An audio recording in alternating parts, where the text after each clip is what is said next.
हम लोगों ने कल बात यहाँ पे समाप्त करी थी। एक इम्पॉर्टेंट पॉइंट रह गया था जो मुझे बताना चाहता था और मैं कल बता नहीं पाया।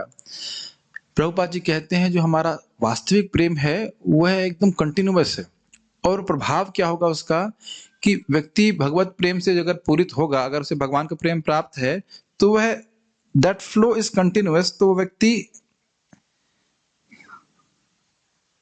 इनको बताइए कैसे क्लास में पहुंच सकते हो, कह रही क्लास में आना चाहती हैं माता जी। तो क्या बात कर रहा था मैं, तो वह जो प्रेम है वह अलग अलग रूप से परिणत होगा, प्रकट होगा। जैसे व्यक्ति कामी हो, अगर भोगी व्यक्ति है तो उसकी काम वासना विभिन्न प्रकार से प्रकट होगी, स्पर्श करने के संबंध में, देखने के संबंध में, खाने के संबंध में। समझ रहे ना, एक ही तरह से नहीं होती है प्रकट। ऐसे ही भगवान के प्रति जिसका प्रेम है वह केवल एक ही प्रकार से कार्य नहीं करता है। प्रभुपाद इसको बोलते हैं, देखो मैं कभी क्या कहते हैं जब करता हूँ, कभी मैं भागवत पढ़ता हूँ, कभी मैं भगवान के लिए खाना बनाता हूँ, तो ये सारी सेवाएं जो हैं इनके आधार क्या है? भगवत प्रेम। Does it make sense? अब इसमें थोड़ा और विचार कीजिए। नहीं जूम पे तो उनको बताइए, वो यहाँ वृंदावन में, यहाँ पे आना चाहते हैं। हाँ, तो बात क्या कर रहे थे? हाँ, अलग अलग सेवा करता है। अब इस पर थोड़ा और विचार कीजिए। अगर मैं किसी से द्वेष करता हूँ, देश को हेट करता हूँ, तो दुनिया में बोलूंगा ना वो व्यक्ति कितना खराब है। आपको पता है उसने क्या क्या काम किया, कितने गलत गलत काम किए। बोलते हैं कि नहीं इस प्रकार से लोग? इतनी बात समझ में नहीं आ रही, ऐसा देख रहे चला समझ में नहीं आ रही। बात समझ में आती है कि नहीं आती? जब किसी को हम द्वेष करते हैं, हेट करते हैं, तो उसके बारे में बोले बिना रह जाते हैं? नहीं साहब, बहुत खराब आदमी है, बहुत गलत काम करता है। उसी प्रकार से जब हम किसी से प्रेम करते हैं तो उसके गुणों का ख्याल करते रहते हैं कि नहीं? ये तो देखते हो, इसमें कोई मुश्किल बात तो ना है। तो ये है प्रभुपाद जी कहते हैं भजताम प्रीति पूर्वकम की व्याख्या। आपने भगवद गीता का श्लोक सुन रखा होगा, भजताम प्रीति पूर्वकम। भक्त लोग प्रीति पूर्वक भजन करते हैं। क्या भजन? सर्वश्रेष्ठ भजन है वह कृष्ण का, महाप्रभु का, नित्यानंद प्रभु का गुणगान करना चाहते हैं। That is our natural tendency. जैसे जैसे हमारा भगवान के प्रति प्रेम बढ़ेगा, गुणगान हम श्रवण करना चाहेंगे और गुणगान हम करना चाहेंगे। नहीं? Yes, this is the main criteria भगवान से प्रेम बढ़ने का, यही है कि हम उनके गुणों का श्रवण करना चाहेंगे और उनके गुणों का कीर्तन करना चाहेंगे। एक छोटी सी बात महाराज अभी से कल सुना था, इतना सुंदर बात थी भगवान कृष्ण के संबंध में। कह रहे हैं कि भगवान शिव को चंद्रमौली क्यों कहते हैं? सुना होगा अपने नाम, चंद्रमौली स्वामी करके महाराज जी। तो शिव जी का नाम भी चंद्रमौली कहलाते हैं। तो कहते हैं कि गंगा जी जो भगवान के चरणों से निकली हैं, भगवान विष्णु के चरणों से निकली, तो शिव जी कैसे हैं? चंद्र के समान अमृतमय स्वरूप है उनका। लेकिन फिर भी वह अपने मतलब सर पे, मौली, मौली का मतलब होता है सिर के ऊपर, वह भगवान विष्णु के चरणों से निकला हुआ उदक जो जल है उसको बड़े कैसे कहते हैं, आग्रह समझते हैं, आग्रह, ईगरनेस के संग धारण करते हैं। कितने महान है भगवान कृष्ण, भगवान विष्णु। समझ रहे हैं? तो इस प्रकार से हम लोग अंदाजा भी नहीं लगा सकते कि किसी का स्वरूप अमृतमय हो, उसका अर्थ क्या होता है। और वह व्यक्ति भगवान शिव भी कृष्ण भगवान का, भगवान विष्णु के चरण से निकलने वाले जल को अपने सर पे धारण करते हैं। तो इस प्रकार से श्रीमद चैतन्य महाप्रभु भी वही भगवान कृष्ण हैं, उनके हम गुणों का वर्णन सुन रहे हैं। हम लोग ने कल बात यहाँ पे समाप्त की थी, पेज नंबर 77, कि कोई भी व्यक्ति भगवान की शरण लेने में सभी का स्लॉट है। स्लॉट समझते ना, इन लोगों के लिए अवेलेबल है, इनके लिए अवेलेबल नहीं, ऐसा नहीं है। सभी को भगवान के आश्रय लेने का और उनके भगवान का संग प्राप्त करने का अधिकार है। अब आगे हम पढ़ते हैं। भगवान से प्रेम करने का अधिकार है। चैतन्य महाप्रभु हमें सूचित करते हैं कि प्रत्येक देश में तथा प्रत्येक शास्त्र में भगवत प्रेम का कुछ ना कुछ संकेत मिलता है। एग्जाम्पल के लिए मैंने कंपैरेटिव थियोलॉजी में पुस्तक पढ़ी थी, उसमें वो अल्लाह से इश्क की बात करते हैं। अब क्लियर है? अल्लाह कौन है? भगवान। और इश्क मतलब प्रेम। तो बात एक याद आ रही मेरे को, पता नहीं कितना सच है। हमारे प्राणनाथ प्रभु बहुत मजाक करते थे, कहते थे चलिए छोड़िए, ठीक है, ऐसे मजाक के लिए बोल रहा हूँ, कोई इसमें कोई कटाक्ष मत लीजिएगा। कह ले यहाँ बीआईएचसी में ब्रह्मचारी पढ़ने जाते हैं, वहां माता जी बहुत रहती हैं, प्राय भक्ति शास्त्र के बाद शादी कर लेते हैं। तो कह रहे ईशो उपनिषद पढ़ने जा रहे हैं कि ईश्को उपनिषद पढ़ने जा रहे हैं। ये तो खैर मजाक की बात है, ऐसा कुछ तथ्य नहीं, जरूरी नहीं है, लेकिन ऐसे वो बोल रहे थे ऐसे मजाक में। लेकिन बात यह है कि अल्लाह से इश्क की बात भी हम आपको करते हैं। समझ में आ रहा है ना, जो भगवत प्रेम की हम बात करते हैं, लेकिन इतना क्लियर कंसेप्शन नहीं है कि भाई इश्क तो हम किसी निराकार व्यक्ति से नहीं कर सकते। इश्क प्रेम तो किसी व्यक्ति से होता है ना। तो उदाहरण लोग समझ नहीं पाते। कहीं पे मुझे भक्त बता रहे थे, एक व्यक्ति हैं वो बता रहे थे, ये गुरु ग्रंथ साहब में भी भगवान से प्रेम के बारे में बात हुई है। तो ये सब बातें वो यहाँ पे प्रभुपाद जी कह रहे हैं, किंतु कोई भी ये नहीं जानता कि यह भगवत प्रेम वास्तव में है क्या। किंतु वैदिक शास्त्र इस मामले में अलग हैं, क्योंकि वे किसी व्यक्ति को भगवत प्रेम का सही मार्गदर्शन करा सकते हैं, कैसे वो भगवत प्रेम प्राप्त कर सकता है। अन्य शास्त्र इसकी कोई जानकारी नहीं देते कि मनुष्य किस तरह ईश्वर से प्रेम कर सकता है। न ही ये शास्त्र वास्तव में इसकी परिभाषा देते हैं या वर्णन करते हैं कि वास्तव में ईश्वर क्या या कौन है। यद्यपि वे औपचारिकता की दृष्टि से भगवत प्रेम का संबोधन करते हैं, किंतु उन्हें इसका कोई भी ज्ञान नहीं है कि इसे किस तरह संपन्न किया जाए। ये सब बातें समझ में आ रही हैं? बहुत लंबे सेंटेंस हो गए। आप अगर ऐसे नहीं विश्वास हो रहा है तो जरा पूछिए कि ईश्वर कौन है। प्रभुपाद जी कुछ थियोसॉफियंस के संग बैठे हुए थे, वो अपने को थियोलॉजी वाले बोलते थे। प्रभुपाद बोले भगवान कौन है, एकदम जैसे कितना कॉर्नर कर देना, ना इधर जाए ना उधर जाए, भगवान कौन है। तो ये वीडियो भी आप सब देखे होंगे प्रभुपाद जी का, है ना। प्रभुपाद जी बहुत सुंदर वीडियो, कहते हैं ना हम भगवान के बारे में जानते हैं कि वो सर्वज्ञ हैं, वो सर्वशक्तिमान है, लेकिन हम ये नहीं जानते हैं कि हम भगवान है कौन। भगवान के गुणों के बारे में जानते हैं, गॉड के गुणों के बारे में जानते हैं, ये नहीं जानते गॉड कौन है। तो प्रभुपाद बहुत सटीक बोले कि then you are not theologians, you are theosophians. भगवान के संबंधित फिलॉसफी जानते हैं, लेकिन आप ये नहीं जानते कि भगवान है कौन। और फिर उसके बाद जहां तक मुझे स्मरण आता है एक जगह और उन्हें, क्या नाम था उस लड़की का, सरस्वती को बोला, मालती माता जी की लड़की को बोला, बोलो भगवान कौन है, तो बोला Krishna is supreme personality of God. एक झटके में बता दिया। यही होता है परंपरा में ज्ञान स्वीकार करने का लाभ। तो इनको नहीं पता चल पाता। तो अब जब नाम ही पता नहीं है, एड्रेस ही पता नहीं, कैसे दिखते हैं भगवान नहीं पता है, तो उससे प्रेम कैसे करेंगे।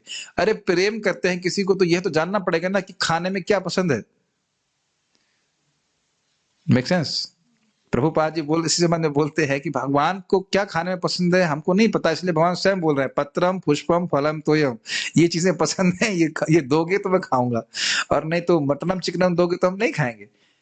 बहुत सिंपल थिंग। अगर आपको कोई व्यक्ति से प्रेम है, कहे मुझे कढ़ी पसंद है, मैं आप अरहर की दाल दे दीजिए तो पसंद माना जाएगा, प्रेम माना जाएगा। सच अ सिंपल थिंग। भगवान कह रहे हैं पत्रम पुष्पम फलम तोयम। इस प्रकार से हम भगवत प्रेम विकसित कर सकते हैं भगवान से।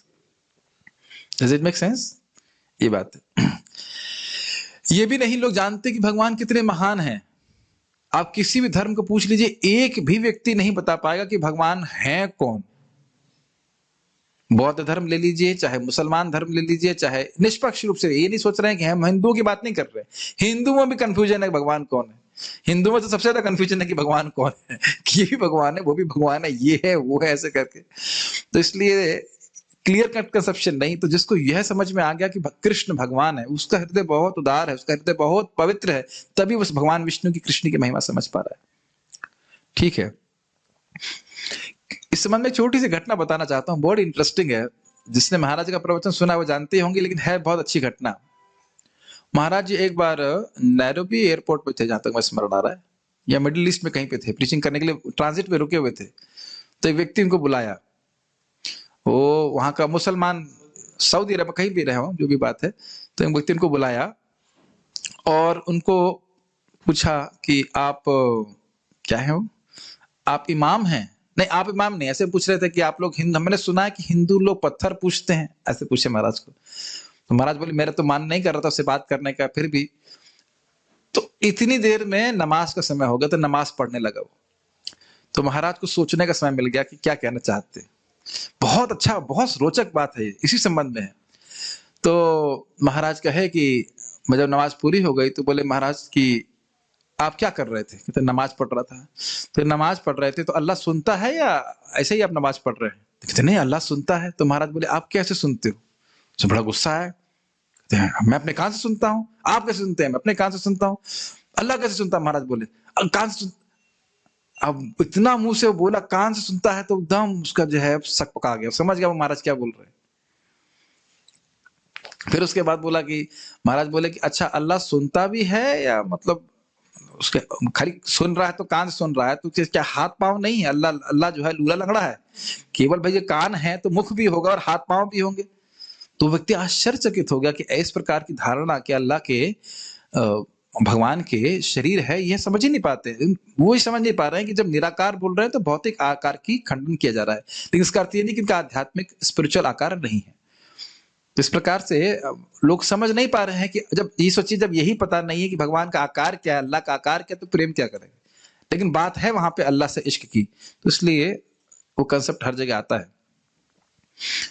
किंतु चैतन्य महाप्रभु इसका व्यवहारिक प्रदर्शन करते हैं कि माधुर्य भाव में ईश्वर से किस तरह प्रेम किया जाए। श्री चैतन्य महाप्रभु श्रीमती राधा रानी की भूमिका या भाव ग्रहण करके कृष्ण से प्रेम करने का प्रयास करते हैं, जैसा कि राधा रानी ने कृष्ण से प्रेम किया था। कृष्ण सदा ही राधा रानी के प्रेम से चकित रहते थे। वे पूछते थे कि राधा रानी मुझे इतना आनंद किस तरह देती है। राधा रानी का अध्ययन करने के लिए कृष्ण ने उनकी भूमिका ग्रहण की और अपने आप को समझने का प्रयास किया। भगवान चैतन्य के अवतार का यही रहस्य है।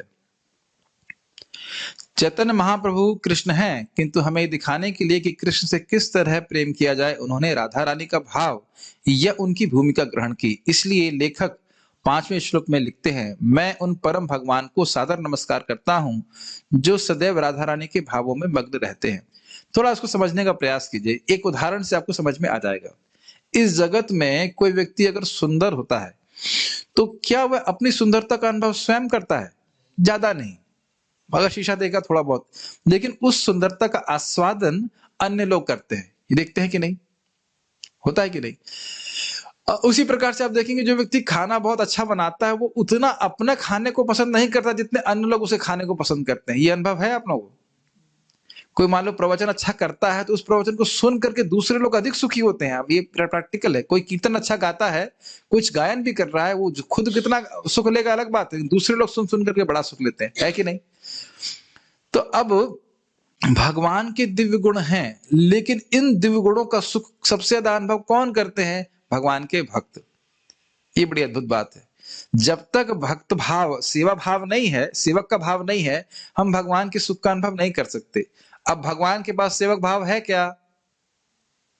समझ में आ रही बात? चैतन्य चरितामृत में स्पष्ट हो जाएगा। भगवान के पास सेवक भाव नहीं है, तब वो वहां सोचते हैं अरे भगवान बन गए तो मैं घाटे में रह गया। ये अद्वैताचार्य जी की जब तत्व होंगे ना, तब आप देखेंगे वहां पे कि भगवान से बड़े भगवान के भक्त हैं, क्योंकि उनको बहुत डियर है। और उद्धव जी बोलते हैं, प्रिय हैं, उद्धव जी को बोलते हैं भगवान की न तो संकर्षण, न शिव जी, न रुद्र, न संकर्षण, न लक्ष्मी जी भी मुझे इतने प्रिय हैं जितना आप मुझे बहुत प्रिय हैं। तो श्रीमती राधा रानी को क्या आकर्षण होता है कृष्ण को देख करके, ये कृष्ण को समझने की इच्छा थी। और क्यों समझ नहीं पा रहे थे?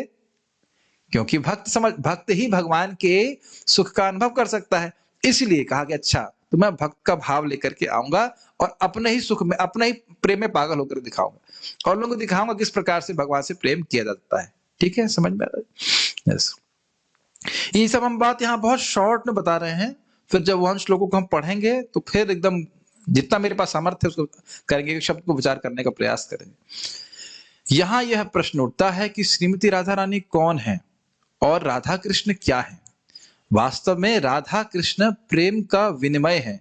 राधा कृष्ण हलादिनी, राधा कृष्ण प्रणय हलादिनी शक्ति, राधा कृष्ण प्रणय विकृति लादिनी शक्ति रस्मात। राधा कृष्ण के बीच में जो प्रेम का संबंध है वह उनकी अंतरंगा शक्ति का विनिमय, एक्सचेंज या विकार कह सकते हैं। इसको हम वहीं पे देखेंगे, यहां हम खाली नटशल में पढ़ रहे हैं। ये समझ लेना चाहिए कि ये जो पूरे प्रवचन हो रहे हैं वो क्या है। वो जो 14 श्लोक शुरुआत के हैं उसके ऊपर प्रभुपाद जी के 5 दिवसीय प्रवचन है, उसको सार भाग में यहाँ पे रखा गया है। वास्तव में राधा कृष्ण प्रेम का विनिमय है, एक्सचेंज है, प्रेम का एक्सचेंज है, किंतु यह कोई समान प्रेम नहीं है। कृष्ण, इससे पहले आगे बढ़ जाए, समान प्रेम क्या होता है जगत पे? समान प्रेम नहीं है, लस्ट कह लीजिए। तुमने मेरे लिए क्या किया, मैंने तेरे लिए क्या किया, ये है, बिजनेस होता है। तो इस प्रकार का प्रेम नहीं, ये दिव्य प्रेम है, और जिसमें श्रीमती राधा रानी पूरी तरह निस्वार्थ भाव से केवल कृष्ण को ही सुख देना चाहती हैं। और कृष्ण, और अमेजिंग अद्भुत बात है कि खुद सुख नहीं चाहती हैं। खुद श्रीमती राधा रानी कुछ सुख नहीं चाहती हैं, और यही सभी गोपियों पे भी घटित होता है। वह अपने लिए कोई सुख नहीं चाहती, और केवल कृष्ण को सुखी करना चाहती हैं, निस्वार्थ हैं। लेकिन कृष्ण इसके बदले में करोड़ों गुना सुख उनको देते हैं।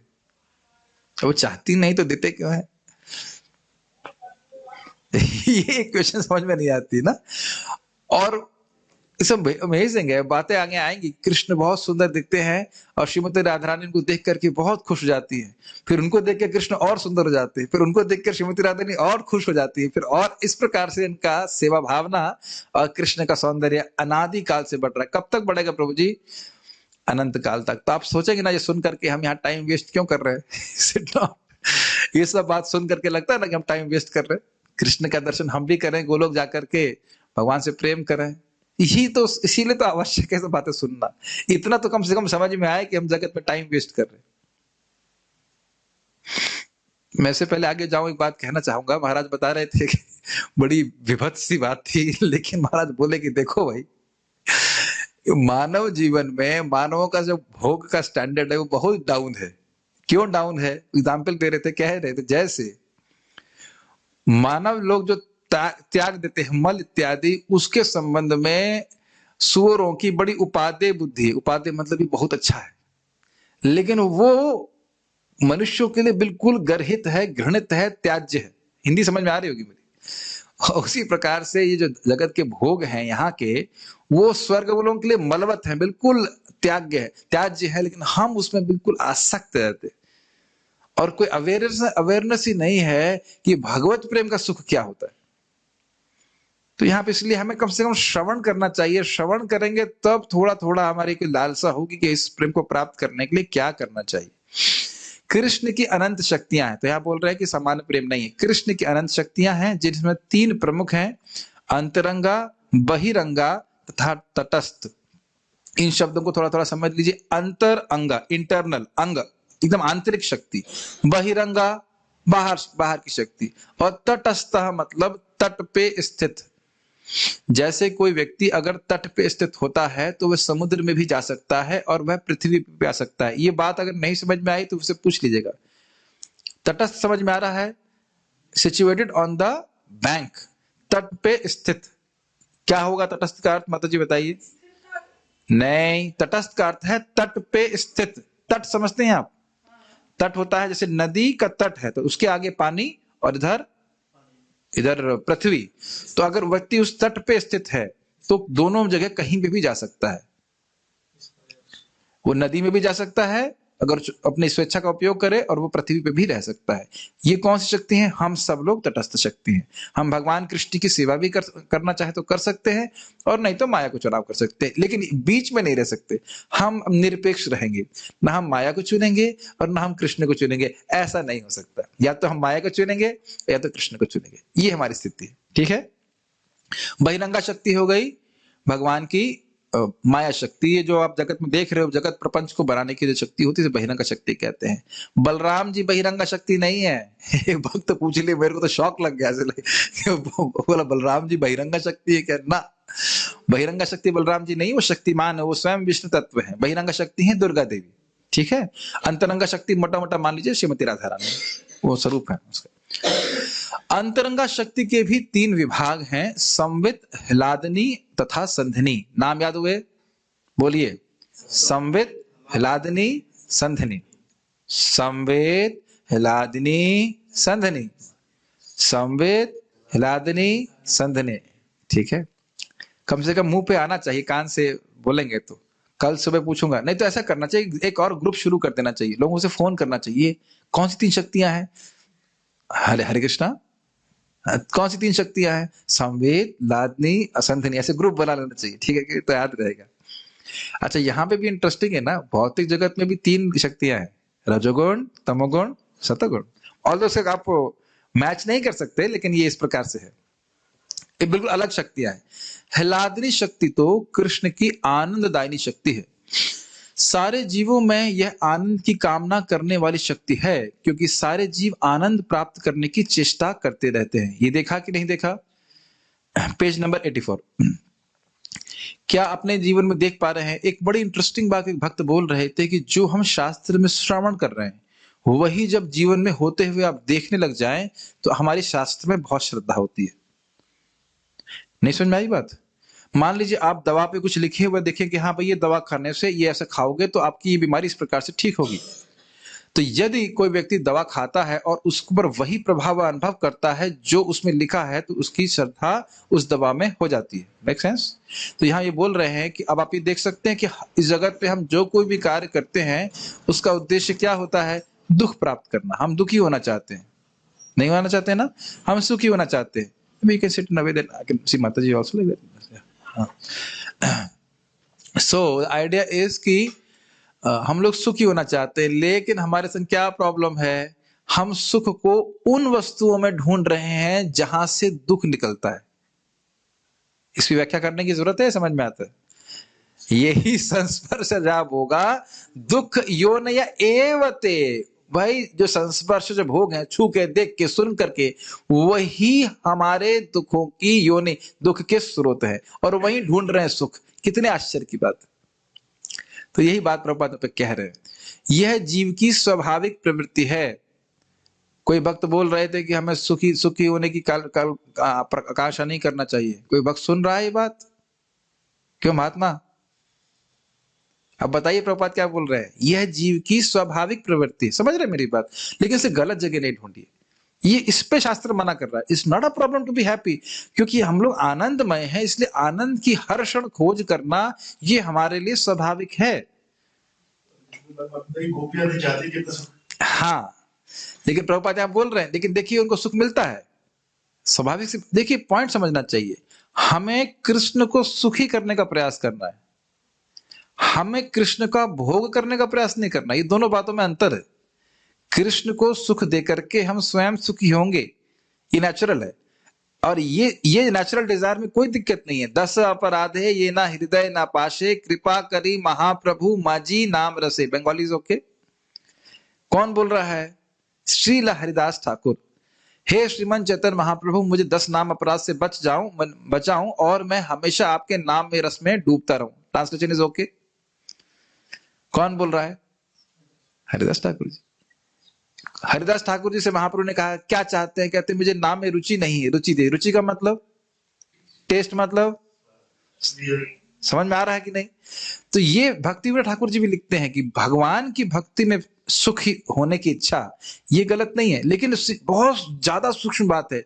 भगवान का भोग नहीं कर रहे हैं, भगवान का भोग नहीं करना चाहते, भगवान का इनसे एंजॉयमेंट नहीं चाहते हैं, लेकिन भगवान की भक्ति करके हम सुखी होना चाहते हैं। नहीं तो निश्चित बात है, देखिए ये बहुत गंभीर चीज है, क्योंकि मैं निरंतर सुख चाहता हूं। अगर भक्ति में सुख नहीं प्राप्त हो रहा है तो मैं भोग में जाऊंगा ही। Does it make sense? सुख हमको चाहिए नॉन स्टॉप चाहिए। ये नहीं कि अभी क्लास खत्म हो गई उसके बाद सुख नहीं चाहिए। अरे नहीं, अच्छा प्रसाद चाहिए, नहीं चाहिए आप लोग को? आप लोग सोच रहे 9 बजे जो मिले सब रोटी जली हुई मिले, दाल खराब मिले, ऐसा तो कोई नहीं होता, कोई नहीं सोचता ना। Don't try to go against your nature, which is not impossible. हम आनंदमय हैं तो हमें आनंद चाहिए। भगवान खुद प्रॉमिस भी कर रहे हैं ना, सुसुखम कर्तव्यम। पर उसका सटल पॉइंट समझिए कि हम कृष्ण को एंजॉय करने के लिए नहीं बैठे हैं। We are not here to enjoy Krishna as a sense gratificatory object. वो हमारे इंद्रिय तृप्ति के विषय नहीं है। ये चीज है, हमारे इंद्रिय के विषय है लेकिन इंद्रिय तृप्ति के विषय नहीं। अरे भाई, जैसे अब मैं जब तभी करूंगा जब मुझे अच्छा लगेगा। कीर्तन तभी मंगल आरती में तभी जाऊंगा जब एकदम बढ़िया गाने वाला होगा। जैसे आप देखेंगे बहुत बार लोग अगर कुछ गाते भी हरे कृष्णा, तब मैंने देखा मंदिर में ऐसे आंखें बंद करके लोग सुन रहे। They want to enjoy, that is the whole point. But our real enjoyment is when we want to serve Krishna. ये बात है। इस समय जैसे वही वाली बात है, अगर गोपियां अपना सुख नहीं चाहती हैं, ठीक है, तो कृष्ण देते भी नहीं, चलो मांग ही नहीं रही तो देना भी नहीं चाहिए। ऐसा है क्या? ऐसा नहीं है। एक टीका में बहुत सुंदर आया था, अनुरागी नाम बहुत सुंदर था कि आनंद प्रदम। ये था अनुरागी नाम आनंद प्रदम। भगवान कल्पतरु की तरह है, जो कुछ चाहता है, कुछ भोग चाहता है तो वो जो भोग चाहता है उसे भोग प्रदान करते हैं, जो मुक्ति चाहता है उसे मुक्ति मोक्षो नाम मुक्ति प्रदम, ऐसे करके टीका आई थी। मुक्ति चाहता मुक्ति दे देते हैं। लेकिन जो अनुरागी हैं, जो भगवान से प्रेम करते हैं, अनुरागी नाम आनंद प्रदम, यही एग्जैक्ट टीका थी। जो उनके अनुरागी हैं, हमसे प्रेम करते हैं, उनको भगवान सुख देते हैं, सच्चा सुख। ये स्वाभाविक सी बात है। इस समय हम इस भौतिक जगत में अपने शरीर के द्वारा अपनी हिलादनी शक्ति का भोग करने का प्रयास कर रहे हैं। ये बातें बड़ी गंभीर हैं। हिलादनी शक्ति जीव में भी अणु मात्र में है, जो एंजॉइंग पोटेंसी कह लीजिए या हैप्पीनेस पोटेंसी, लेकिन उसका उपयोग हम गलत तरह से कर रहे हैं। ये प्रभुपाद बता रहे हैं। हम शारीरिक संपर्क द्वारा भौतिक इंद्रिय विषयों से आनंद प्राप्त करने का प्रयास कर रहे हैं। ये बात समझ में आ रही होगी, इसमें कुछ समझना मुश्किल नहीं है। किंतु हमें मूर्तावश कभी यह नहीं सोचना चाहिए कि कृष्ण जो सदैव आध्यात्मिक हैं, हमारी तरह इस भौतिक स्तर पर आनंद की खोज करते हैं। ये श्रील प्रभुपाद क्यों बोल रहे हैं, ये बहुत ही इंपॉर्टेंट पॉइंट है। जैसे कोई व्यक्ति, कोई लड़का अपने अंदर एक न्यूनता का अनुभव करता है, न्यूनता मीन्स इनकम्प्लीटनेस, इसीलिए वो स्त्री चाहता है कि नहीं? और वह भी इसलिए चाहता है क्योंकि उसकी इंद्रियां संतुष्ट हो। लेकिन उसी प्रकार से भगवान कृष्ण की धारणा श्रीमती राधा रानी के संबंध में नहीं करना चाहिए। पहली बात तो वो दो अलग वस्तु है नहीं, भगवान की अंतरंगा शक्ति है, भगवान से अभिन्न है, और उनके बीच में जो भी एक्सचेंज है वह पूरी तरह स्पिरिचुअल है। ये बात हम बार बार रिपीट कर रहे हैं क्योंकि लोग बार बार सोचते हैं राधा, अरे श्री राधा तो ठीक है, राधा राधा ऐसा बोलते हैं जैसे लग रहा है कोई लड़की के नाम ले रहे हैं। नहीं, वो श्रीमती राधा रानी हमेशा बोलना चाहिए, वो बहुत आदर के समान हमें नाम लेना चाहिए। जैसे भगवान कृष्ण है, ऐसे ही भगवान राधा रानी बोली, सीधे ऐसे बोली, वो भगवान ही है। जिसे आगे एकदम आगे बातें स्पष्ट होने वाली हैं, उनमें कोई भेद नहीं है। ये हम बार बार रिपीट करते रहेंगे, दिमाग में घुसा लेना चाहिए इस बात को, बहुत बड़ा मिसकंसेप्शन हो जाता है। भगवत गीता में कृष्ण ने इस भौतिक ब्रह्मांड को नश्वर तथा दुखों से भरा बतलाया है, तो फिर वे भौतिक पदार्थ में आनंद की खोज क्यों करेंगे? वे परमात्मा हैं और उनका आनंद भौतिक धारणा से परे है। स्पष्ट समझ में आ रहा होगा, ठीक है? यह जानने के लिए कि कृष्ण किस प्रकार आनंद का उपभोग करते हैं, हमें श्रीमद् भागवतम के पहले 9 स्कंदों को और फिर 10वें स्कंद को पढ़ना चाहिए, जिसमें उनकी हिलादनी शक्ति का प्रदर्शन राधा रानी तथा ब्रज की सुंदरियों के साथ उनकी लीलाओं के रूप में हुआ है। दुर्भाग्यवश अज्ञानी व्यक्ति तुरंत ही 10वें स्कंद में कृष्ण लीलाओं की ओर उन्मुख होते हैं। सामान्यतः कृष्ण द्वारा राधा रानी का आलिंगन अथवा गोपियों के साथ उनके रास नृत्य को समान लोग नहीं समझ पाते, क्योंकि वे इन लीलाओं को संसारी काम वासना के संदर्भ में देखते हैं। एकदम बात स्पष्ट समझ में आ रही है। इसको ऐसे समझ लीजिए कि भाई रबड़ी बहुत बढ़िया चीज है, लेकिन हमें डाइजेशन पावर भी तो होना चाहिए। आप समझ में आया? एक सिंपल से उदाहरण से आप समझ सकते हो। डाइजेशन जो है वो पानी हजम नहीं कर पा रहा है और कहो कि रबड़ी पीऊंगा मैं। उदाहरण समझ में आ गया आपको? रबड़ी बढ़िया चीज है, बड़ी अच्छी लगती है, लेकिन पानी हजम नहीं कर पा रहे हो। इतना भी पता नहीं कि शरीर नहीं वो आत्मा हो, हम अपने बारे में नहीं जानते कुछ, कैसे इंद्रिय विषयों से दूर रहना चाहिए ये पता नहीं है, तो क्या समझेंगे? ध्यान देना होगा कि जिसके हृदय में काम वासना भरी पड़ी है वह भगवान की लीला को सुनेगा अपरिपक्व अवस्था में, तो वह यही सोचेगा कि ये तो एक काम वासना का काम व्यापार है, या अपने आप को कृष्ण के स्थान पर रख करके कामुक हो जाएगा। अब इस बात को समझ सकते हैं तो आप समझ लीजिएगा। इसीलिए नहीं बोला जाता कि तुरंत ही रासलीला का वर्णन सुने, पहले वह जन्मादि श्लोक को याद कर ले, अच्छे अर्थ समझ ले, सब एक बात समझ लेना चाहिए। सुखदेव गोस्वामी जो पूरी तरह जगत से निर्लिप्त थे, परीक्षित महाराज राज्य छोड़ करके बैठे हैं, वहां ऋषि मुनि सारे बैठे हैं, अगर इसमें जरा सी भी काम की गंध होती भगवान की रासलीला में, तो क्या इसका वर्णन वहां पे होता? अब आगे पढ़ने वाले हैं प्रथम स्कंद में ही, वो कहते हैं यदि कृष्ण कथा कृष्ण कथा से जरा सा सभी संबंध है तो आप बोलिए, नहीं तो इतने इतने सेलेक्टिव थे नैमिषारण्य के ऋषि को, कृष्ण कथा के अलावा कुछ भी नहीं सुनना चाहते थे। आप मेरी बात समझ रहे हैं? और परीक्षित महाराज पूरा 7 दिन खाए पिए बिना श्रवण कर रहे हैं, तो इस प्रकार से, और सोए बिना भी, और मरने भी वाले हैं कुछ समय के बाद, तो ऐसी बातों को, गलत गंदी बातों को श्रवण करने के लिए वो नहीं बैठे। तो वहीं से हमारी श्रद्धा होनी चाहिए, सर्वश्रेष्ठ है। हमने सुना था ये श्रीमद् भागवतम के सार ही 5 रस 5 अध्याय, लेकिन आचार्यों की टीका के बिना और अपने मनगढ़ंत तरीके से सीखने से ये बहुत गड़बड़ हो जाता है। और इस प्रकार से लोग कृष्ण को या श्रीमती राधा रानी को कि गलत चित्र बना करके भी वो बेचते हैं। प्रभुपाद इसको तात्पर्य में लिखते हैं, ये नहीं सोचना चाहिए इस प्रकार से। वे मूर्तावश सोचते हैं कि कृष्ण उन्हीं के समान हैं और वे गोपियों का आलिंगन उसी प्रकार करते हैं जिस प्रकार एक साधारण पुरुष किसी तरुणी का आलिंगन करता है। इस तरह हाँ, इसको एक श्लोक आता है, मन्यते आत्मवत जगत, जैसा मैं हूं वैसे पूरा जगत है। चोर को चोर ही दिखते हैं सब, है कि नहीं? ईमानदार आदमी को ईमानदार दिखते हैं, डिवोटी को सब डिवोटी दिखते हैं, ये स्थिति है। तो ऐसे कामी व्यक्ति को लगा कृष्ण का भी सब ये सब लीला जो है कामों के, और ये है इस प्रकार के लोग। मैंने पहले भी उदाहरण दिया था कि कृष्ण का अवतार बहुत अच्छा था, लेकिन ये गोपियों के संग रह करके बिगड़ गए।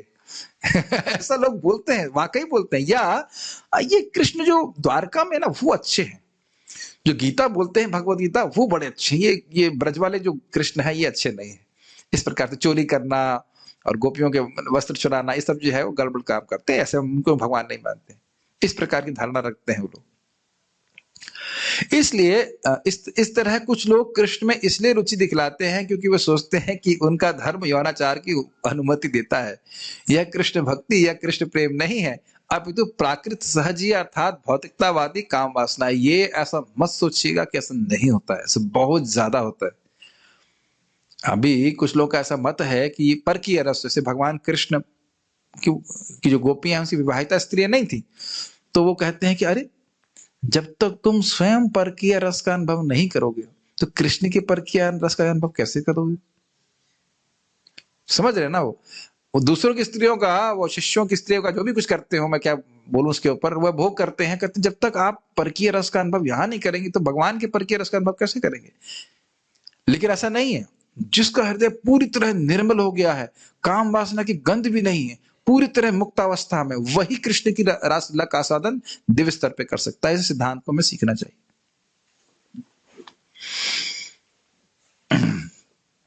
इसके ऊपर महाराज जी बता रहे थे, आप लोग थे पता क्लास में थे इस वाले, जब वहां पे भक्ति शास्त्री होता है इस बार, महाराज बता रहे थे कुछ लोग राधा कृष्ण की अष्टकालिया लीला के बारे में बोलते हैं, अष्टयाम लीला, अष्ट ये अष्ट वो अष्ट ये। तो उस पे शायद रमेश बाबा जी को वो कोट कर रहे थे। हाँ, तो कह रहे थे कि भाई देखो, रमेश बाबा जी की बात बोल रहे थे, महाराज जी बड़े अच्छे भक्त हैं, तो बोले कि जब तक ये स्त्री पुरुष के आकर्षण से आप ऊपर नहीं उठ जाते तब तक ये 8 का पढ़ा हमको मत पढ़ाओ। 8 का पढ़ा समझ रहे हैं कि 8 अष्टयाम लीला और ये वो। अरे पहले हृदय को शुद्ध करिए, उसके बाद उसकी बात कीजिए। देखिए हमेशा ध्यान रखिएगा कि जब हम लोग जिस ज्ञान के योग्य होते हैं तो भगवान की तरफ से कहीं कृपा में कमी नहीं है, उस ज्ञान के का प्रकाशन हमारे हृदय में या हमारे पास व्यवस्था बन जाएगी। Make sense? इसलिए अपने अधिकार के अनुसार भक्ति करना ये बहुत जरूरी है। हमारे एक ब्रह्मचारी थे मतलब अभी नहीं रहे यहाँ पे, तो उनको गीता भगवत गीता आती नहीं थी और उज्ज्वल नीलमणि लेके आ गए। मैंने कहा आपने मेरे को देखा है उज्ज्वल नीलमणि पढ़ते हुए? अब हम लोग को नाम बता दे रहा हूं, ऐसा नहीं आप लोग किताब जाकर लेने चले जाओ। श्रील रूप गोस्वामी जी के द्वारा कृत है, प्रमाणिक ग्रंथ है, लेकिन उसका अधिकार होना चाहिए ना। जिसको एबीसीडी आता नहीं वो कहे मैं शेक्सपियर की नॉवल पढ़ूंगा तो क्या मतलब है? अधिकार के अनुसार भक्ति करना बहुत जरूरी है। तो मैं उनको बहुत डांट लगाई, पता नहीं क्या किया, उसी वजह से बहुत गुस्सा हो गए थे। लेकिन डांट लगाने का उद्देश्य यही था कि पहले आप भगवत गीता पढ़िए, डाइजेशन पावर बढ़ाइए, उसके बाद श्रीमद् भागवतम पढ़िए। इस प्रकार से होता है, ये नहीं कि अब सीधे हाई। इससे संबंध में आयन प्रभु कहते थे, don't try to go higher, try to go deeper.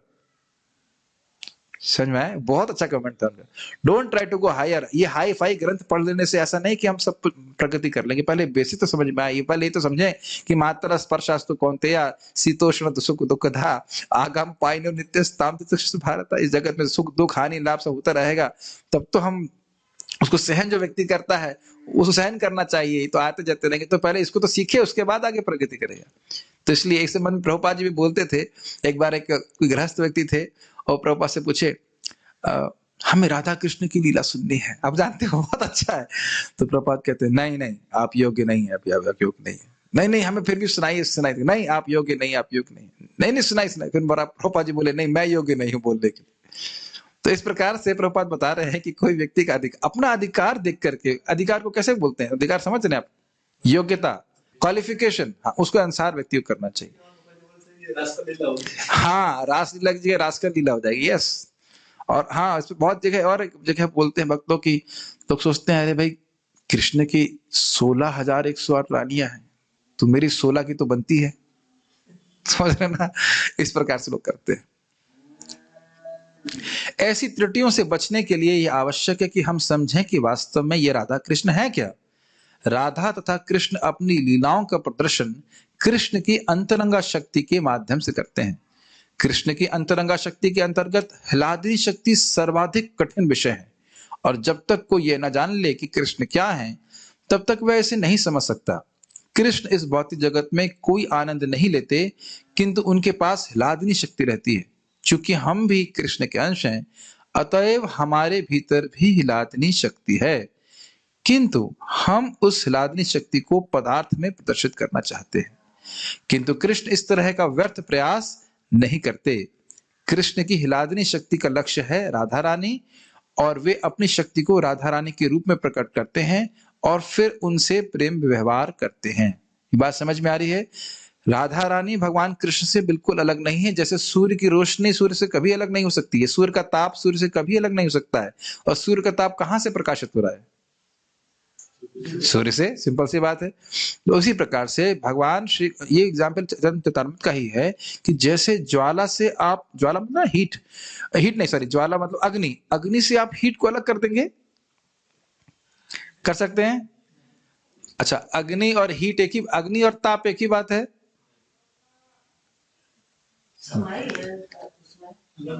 हाँ, अब देखिए, एकदम माइंड आपका जो है प्रोसेस करने में थोड़ा दिक्कत कर रहा होगा। ताप, ताप अग्नि तो नहीं है, लेकिन कहां अलग किए करेंगे उसको आप?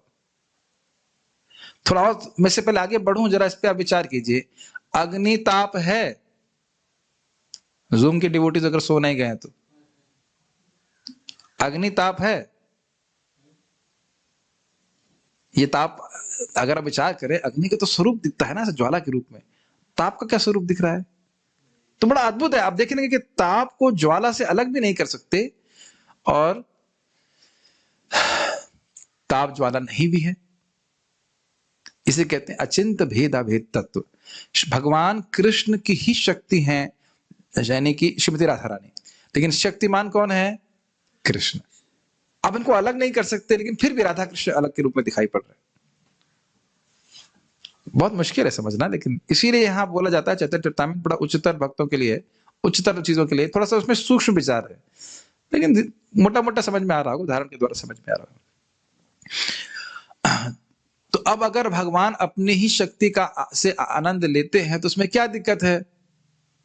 एक बार एक व्यक्ति ने प्रश्न किया, कृष्ण तो आप्त काम है, आप्त काम मतलब सारी इच्छाएं उनकी अपने आप पूर्ण होती हैं, तो फिर गोपियों से या श्रीमती राधा रानी से वह लीला करने की इच्छा क्यों करते हैं? अरे तो भाई वो अपनी ही शक्तियों का आनंद लेते हैं, तो आप तो काम ही रहे कि नहीं रहे? Does it make sense? किसी दूसरे की शक्ति से करे तो अलग बात है, वो तो अपनी ही अंतरंगा शक्ति में आनंद ले रहे हैं, तो आप तो काम ही रहे, वो स्वकाम नहीं, आत्म काम रहे, पूर्ण काम है। और श्रीमती राधा रानी की गुण है, हमने एक बार जब हमने राधा रानी के प्रवचन, श्रीमती राधा रानी पे प्रवचन किया था, बोला था कि कृष्ण की इच्छाओं को कैसे संतुष्ट करना चाहिए, वह श्रीमती राधा रानी बहुत अच्छी तरह से जानती। ठीक है, इस तरह कृष्ण अपनी अंतरंगा हलादनी शक्ति का भोग करने के लिए अपने आप को राधा रानी के रूप में प्रकट करते हैं। अब देखिए, यही बात बोल रहा था ना कि भगवान कृष्ण कहिए या भगवान श्रीमती राधा रानी की, ये एक ही बात है, वही वो कृष्ण का ही स्वरूप है। भगवान के अनेक विस्तारों, अंशों तथा अवतारों में से भगवान की यह हिलादनी शक्ति अग्रगण्य और मुख्य है। क्यों अग्रगण्य मुख्य है? क्योंकि यह भगवान कृष्ण को असीमित सुख देने वाली है अपनी सेवा से। इस संबंध में आगे आप पढ़ोगे भी कि इस हिलादनी शक्ति का हल्का सा अंश भी किसी जीव को मिल जाता है, जिस प्रकार से भगवान कृष्ण श्रीमती राधा रानी के प्रेम के वशीभूत हैं, उसी प्रकार से उस भक्त के भी भक्ति के भगवान वशीभूत हो जाते हैं, उसके हृदय में ग्रसित हो जाते हैं। मैंने पहले भी इस बात को समझाया था। तो इसी की हमको भिक्षा श्रीमती राधा रानी से मांगना चाहिए कि आपको ज्यादा नहीं, थोड़ा सा, लिटिल बिट ये हिलादनी शक्ति हमारे हृदय में स्फुरित हो जाए, तो हमारी भक्ति से कृष्ण सुखी होंगे और हम भी सुखी होंगे इससे। इसीलिए मैं तो खैर ये प्रार्थना करता हूँ, इसे मैं भूल जाऊं कि बोल ही देता हूँ। हमारे गुरु महाराज श्रीमती राधा रानी के आविर्भाव दिवस में 5 प्रार्थना कहे थे, मुझे बहुत अच्छा लगता है, मैं रोज ही प्रार्थना करता हूँ। Please bless me with true love. Please bless me so that I can please your beloved Srila Prabhupada, Vaishnavas and Gurudev with my body, mind and words. Let me just be a humble servant of your servant. Please give me the strength to be a true devotee, to maintain my vows and offer my heart and soul in serving Vaishnavas, and with deep faith humility and attention, I can chant Hare Krishna and inspire whomsoever I meet to attain your supreme mercy by chanting Hare Krishna. मैं उसको महाराज जी 5 प्रार्थनाएं श्रीमती राधा रानी को अर्पित किए थे, तो मैं तो उसको रोज ही करता हूँ, मुझे बहुत अच्छा लगता है। I feel very much connected Shrimati Radha Rani. Hindi में नहीं बताऊंगा। ऐसा नहीं है कि राधा रानी कृष्ण से अलग है, राधा रानी भी कृष्ण है, हो गया ना क्लियर? क्योंकि शक्ति तथा शक्तिमान में कोई अंतर नहीं होता। शक्ति के बिना शक्तिमान का कोई अर्थ नहीं है, और शक्तिमान के बिना शक्ति नहीं होती है। ये आप पढ़ मत लीजिए, जरा मनन कीजिए इसके ऊपर। सूर्य बिना अग्नि के हो सकता है, सूर्य बिना ताप के हो सकता है, सूर्य बिना रोशनी के हो सकता है। क्या उत्तर है? असंभव है, हो ही नहीं सकता। शक्ति को आप शक्तिमान से अलग कभी नहीं कर सकते। इसीलिए हम लोग बोलते हैं हरे कृष्णा, श्री श्री राधा कृष्णा। प्रभुपाद जी हम लोग को राधे राधे बोलने के लिए नहीं सिखाए, हमेशा श्रीमती राधा रानी को कृष्ण के संग जोड़ के बोला जाता है, जैसे सीताराम, लक्ष्मी नारायण, ठीक है ना? हरे कृष्णा इसी प्रकार से बोलते हैं। इसी तरह राधा के बिना कृष्ण का कोई अर्थ नहीं है, और कृष्ण के बिना राधा का कोई अर्थ नहीं। समझ में आ गया सूर्य के उदाहरण से? यस। इसलिए वैष्णव दर्शन सर्वप्रथम भगवान की अंतरंग हिलादनी शक्ति को नमस्कार करता है और उसकी पूजा करता है।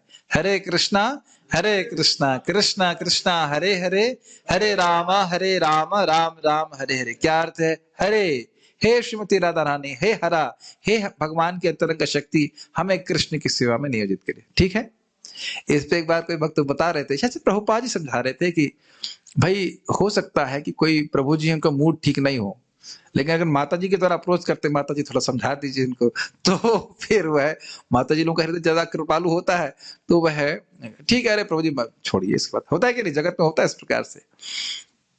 यही भगवान बहुत सुंदर बात थी, तभी तात्पर्य में पढ़ रहा था।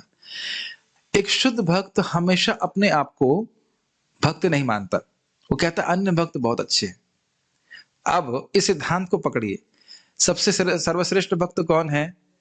श्रीमती राधा रानी। इस कारण से जब कोई राधा रानी जी के सामने आता है और कहता है हे श्रीमती राधा रानी, मुझे कृष्ण की सेवा में नियोजित कीजिए, तो क्या सोचती है? अरे कृष्ण, ये तो मुझसे भी अच्छा डिवोटी है, इसकी सेवा तो मैं जरूर स्वीकार करनी चाहिए। ये हो गया श्रीमती राधा रानी की बात। और कृष्ण के संग क्या दिक्कत है? दिक्कत नहीं, मतलब क्या स्वभाव है कि जो श्रीमती राधा रानी कहते हैं वो मानते जरूर है। इसीलिए प्रभुपाद जी कहते हैं वृंदावन में भक्त श्रीमती राधा रानी का आश्रय लेते हैं, तो उनसे प्रार्थना करते हैं ताकि उनकी भक्ति सफल हो जाए। बहुत करुणामयी है, बहुत कृपालु हैं, वो हमारे दोषों को नहीं देखते। एक बार भक्ति चैतन्य महाराज बता रहे संबंध में कि हम चाहे कितने भी पतित हों, लेकिन हम हरे कृष्णा कृष्णा कृष्णा हरे हरे, हरे राम राम राम हरे हरे बोलते हैं, तो तुरंत श्रीमती राधा रानी कहती है ये व्यक्ति बहुत अच्छा है, मेरे प्रियतम कृष्ण का नाम बोल रहा है। Like this. इस तरह भगवान तथा उनकी शक्ति को सदैव राधा कृष्ण कहकर संबोधित किया जाता है। कोई हम बात से तो नहीं बोल रहे थे ना? ठीक है। इसी प्रकार जो नारायण की पूजा करता है वह सर्वप्रथम लक्ष्मी का नाम लेकर लक्ष्मी नारायण कहते हैं। इस तरह भगवान राम की पूजा करने वाले सर्वप्रथम सीता का नाम लेते हैं, चाहे सीता राम हो, राधा कृष्ण या लक्ष्मी नारायण, सबों में शक्ति पहले आती है। ठीक है, तो स्पष्ट समझ में आ रहा है। राधा तथा कृष्ण एक हैं, और जब कृष्ण आनंद भोग करना चाहते हैं तो वे अपने आप को राधा रानी के रूप में व्यक्त करते हैं। राधा तथा कृष्ण के बीच प्रेम का आध्यात्मिक विनिमय कृष्ण की अंतरंगा हलादनी शक्ति का वास्तविक प्रदर्शन है। हाँ, अब हमारे केशव सखा प्रभु का उत्तर हो जाएगा। प्रभु जी को बड़े परेशान थे कल, कभी तो जीव आया होगा, कभी तो आया होगा, यही बोल रहे थे ना आप। अब देखिए, यद्यपि हम कहते हैं कि जब कृष्ण चाहते हैं, किंतु हम यह नहीं कह सकते कि कब। समझ रहे ना? जैसे आप यहां पे कहेंगे भाई जब ऐसा हुआ, तो प्रश्न क्या बनेगा? कब ऐसा हुआ? तो प्रभुपाद यहां कह रहे हैं कि जब कृष्ण की आनंद लेने की इच्छा हुई तो उन्होंने अपने आप को श्रीमती राधा रानी के रूप में विस्तारित किया। तो मन में प्रश्न आएगा ना कि कब हुआ ऐसा, ये घटना कब हुई? हम ऐसा इसलिए कहते हैं क्योंकि बद्ध जीवन में हम मान लेते हैं कि हर वस्तु का प्रारंभ है, किंतु आध्यात्मिक जीवन में प्रत्येक वस्तु परम पूर्ण है, इसका ना तो आदि होता है न अंत। फिर भी यह समझने के लिए कि राधा और कृष्ण एक हैं तथा वे पृथक भी हो जाते हैं, हमारे मन में कब यह प्रश्न स्वतः उठता है। इसको समझिए मेरी बात। हम लोग स्वयं भी अनादि हैं।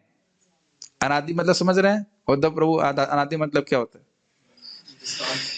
जिसका अनादि मतलब जिसका अंत नहीं है, जिसका शुरुआत नहीं है। ये शब्द मुझे बहुत अच्छा लगता है। अच्छा, जब हमारा आदि है नहीं तो हम हर वस्तु का आदि क्यों मानते हैं? क्योंकि हमारी चेतना को कंप्रेस कर दिया गया माया के द्वारा। कंप्रेस समझते हैं? जैसे संकुचित, मतलब से रुई बहुत बड़ी मात्रा की, उसे कंप्रेस करके इतना दबा दिया जाता है। तो इस जगत में कोई ऐसी वस्तु देखते हैं जिसका आदि ना हो?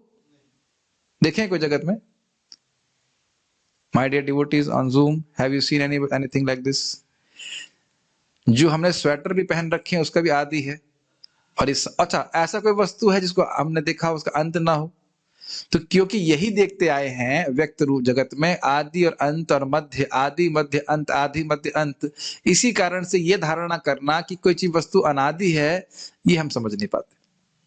लेकिन ध्यान दीजिएगा कि फिलॉसफी में, सिद्धांत में कई बार शब्दों का प्रयोग होगा अंदाजा देने के लिए, जिसे कहा जाता है शाखा चंद्र न्याय। एक माँ से बच्चा पूछता है, मम्मी चंद्रमा कहाँ है? तो बोले, बेटा वो देखो नीम का पेड़ देख रहे हो, नीम के पेड़ की दो शाखाओं के बीच में चंद्रमा है। माँ ने गलत बोला क्या? माता जी लोग, आप लोग बताइए, माता जी ने गलत बोला कि सही बोला? सही बोला। माता जी लोग कभी गलत बोल ही नहीं सकती हैं, इसीलिए तो झगड़ा होता है। अब प्रभु जी बताइए, माता जी ने सही बोला कि गलत बोला?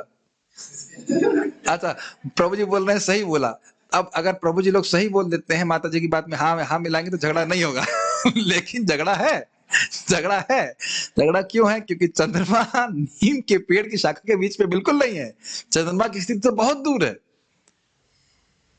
लेकिन आप ये बच्चों को समझाने के लिए बोला जाएगा कि चंद्रमा जो है दोनों शाखा के बीच में है। तो इस प्रकार से अंदाजा देने के लिए, इसलिए अंदाजा देने के लिए बोला जाता है कि जब और कब, अन्यथा सारी बातें अनादि हैं। इसलिए सिद्धांत को बहुत समझ लेना चाहिए। आप हम एग्जाम्पल को बहुत नहीं खींच सकते। मुझे एक भक्त ने बताया कि उनको बताया गया कि पहले कृष्ण थे, उसके बाद बलराम जी आए, उसके बाद, बात को बहुत एम्फसाइज कर रहे थे, उसके बाद 4 विस्तार हुए। ऐसा नहीं है, बलराम जी भी शाश्वत हैं, सारे विष्णु स्वरूप शाश्वत हैं, फिर भी उनकी भगवत्ता भगवान पे आश्रित रहती है। इसे कहते हैं अचिंत्य तत्व। जब आप गोलोक में जाएंगे तो आप समझ लोगे। एक बार एक भक्त पूछे प्रभुपाद को, परीक्षित महाराज एक जगह बैठे बैठे पूरे जगत में कैसे राज्य कर रहे थे? वीडियो है प्रभुपाद जी का। तो प्रभुपाद जी गुस्से में बोले, तुम्हें क्या जरूरत है समझने की? तुमको ये समझने की जरूरत है कि तू 16 माला कैसे करोगी। ये पूछने की जरूरत नहीं कि परीक्षित महाराज एक जगह बैठ के पूरे विश्व में राज्य कैसे करे। तो कुछ बातों को we have to wait for the realization to descend in our heart। सिद्धांतिक रूप से हम समझ रहे हैं कि जब कृष्ण ने इच्छा करी तो श्रीमती राधा रानी के रूप में अपने आप को विस्तार किया। लेकिन ये दोनों ही बातें सत्य हैं कि श्रीमती राधा रानी और भगवान कृष्ण दोनों ही अनादि हैं। ठीक है। जब कृष्ण ने अपनी हिलादनी शक्ति का भोग करने की इच्छा की, तब उन्होंने अपने आप को राधा रानी के रूप में अलग रूप में प्रकट किया। और जब उन्होंने राधा के माध्यम से अपने आप को जानना चाहा, तब वे राधा रानी से मिल गए और वही सम्मिलित रूप भगवान चैतन्य कहलाता है। यह सब श्रील कृष्णदास कविराज गोस्वामी द्वारा चैतन्य चरितामृत के 5वें श्लोक में समझाया गया है। अगले श्लोक की व्याख्या हम लोग कल करेंगे।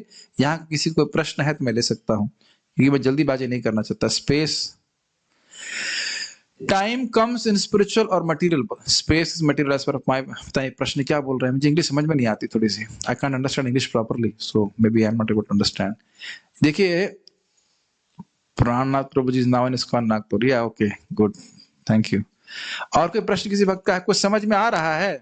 नहीं आ रहा है? ठीक है, तो कल से फिर इंग्लिश क्लास करेंगे। सुबह शाम को आप लोग जरूर आइएगा। आज शाम को हम लोग श्रीमद् भागवतम के श्रवण करने का क्या फल है, इसकी हम लोग श्रीधरी व्याख्या करेंगे। और इतनी सुंदर है, इतना सुंदर है, बहुत ही सुंदर है। आपको और बहुत, थोड़ा सा क्लास शायद लंबा हो जाए, हम एक ही बार में पूरा कर देंगे, लेकिन जरूर उसको श्रवण कीजिएगा। अगर आप जूम के ऊपर या जैसे भी आप लोग लाइव सामने सुनना चाहते थे, जैसे भी करिए। बहुत बहुत ये 1.1.2 को याद भी करेंगे हम लोग, पिएंगे। जैसे हम लोगों ने पहले वाले को सुना था ना, जन्माद्यस्य, ऐसे खूब से पिएंगे, खूब जम के याद करेंगे। एंड इट्स रियली इंस्पिरेशनल श्लोक फॉर भागवतम। बहुत अच्छा। भागवतम श्रवण करने से क्या लाभ होता है, उसको हम लोग आज शाम को भगवान ने चाहा तो 7 बजे सुनेंगे। ठीक है, तो प्रश्न नहीं है तो हम यहाँ रुक जाते हैं। अन्नदायी, काल शक्ति एंड्स, पता नहीं क्या कर रहे हैं, ठीक है कोई बात नहीं। काल का अंत होता है कि नहीं? काल अनंत इटर्नल है। भगवत गीता में बताया था भगवान ने, प्रभुपाद समझाते हैं, 5 शक्तियां, 5 में से 4 चीजें शाश्वत हैं। एक बात बोल के चलिए छोड़िए, वो कंफ्यूज नहीं करते। जीव, भगवान, काल और माया, ये 4 क्या हैं? शाश्वत हैं। और कर्म शाश्वत नहीं है, अनादि है लेकिन शाश्वत नहीं है। एक चलो बोल ही देता हूं, थोड़ा अच्छा लगता है, बात एक सोचने वाले के लिए विचार है। कर्म कैसे अनादि है लेकिन अनंत नहीं है, इसकी व्याख्या श्रील बलदेव विद्याभूषण ऐसे करते हैं कि मान लो ये वस्तु है, मान लीजिए ये देख लेना, ये वस्तु अनादि काल से नहीं थी, तो किसी तरह से अगर ये अस्तित्व में आ जाती है तो उसका अनादि काल से नहीं होना समाप्त हो जाता है। मुझे पता है कि आप सबकी भौएं चढ़ गई होंगी, समझ में नहीं आ रहा क्या बोल रहे हो आप। जानबूझ करके बोल रहा हूं ताकि संडे में आप प्रसाद लेते हुए भी आप सोचते नहीं क्या बोल रहे हैं। ये वस्तु अगर अनादि काल से नहीं थी, अनादि समझ रहे, फ्रॉम बिगिनिंगलेस टाइम, और किसी तरह ये आ जाती है अस्तित्व में, तो इसका अस्तित्व में ना होने की सत्ता जो अनादि थी वह समाप्त हो जाती है। इस प्रकार से आचार्यगण बताते हैं कि कर्म अनादि है। आप ये नहीं कह सकते कि जीव कब से जगत में आया, कब और जब की बात नहीं कर सकते, लेकिन भगवान की भक्ति करके, नाम जप करके व्यक्ति बड़ी आसानी से कर्म बंधन को नष्ट कर देता है। इसलिए कर्म अनादि तो है लेकिन अनंत नहीं है। प्रभु जी गीता तो बड़ी टफ लग रही मेरे को। यस प्रभु। प्रभु जी जैसे मटेरियल वर्ल्ड बोलते हैं अशाश्वत है, क्या है? अशाश्वत है, जगत अशाश्वत है। हाँ ठीक है। तो ऐसा तो होता था, मतलब महाविष्णु जब सांस लेते हैं तो सारा चीज चला जाता है, तो फिर से आता है बाहर। देखिए ये अच्छा प्रश्न है। जब बोल रहे हैं कि जगत अशाश्वत है, दुखालय है, तो उसका अर्थ क्या है? एक तरफ आप कह रहे हो मटेरियल एनर्जी इटर्नल है, शाश्वत है, और दूसरी तरफ कह रहे हैं कि जगत अशाश्वत है। देखिए भौतिक एनर्जी जो है वह शाश्वत है, लेकिन उसका भौतिक जगत के रूप में मैनिफेस्टेशन शाश्वत नहीं है। प्रधान जानते हैं ना? प्रधान जो अव्यक्त अवस्था है वह हमेशा रहती है, तभी तो भगवान उस पर दृष्टिपात करते हैं, लेकिन वो महातत्व के रूप में और जगत के रूप में हमेशा नहीं रहती। ये बात नहीं समझ में आ रहा है? ये तो बहुत इजी बात है। तो जब भगवान बोल रहे हैं अशाश्वत दुखालय, वो क्या है? प्रधान दुखालय नहीं है, ये जगत दुख का घर है, और ये जगत की जो प्रकटीकरण है या मैनिफेस्टेशन है ये हमेशा नहीं रहता। ठीक है, okay, so we shall stop here.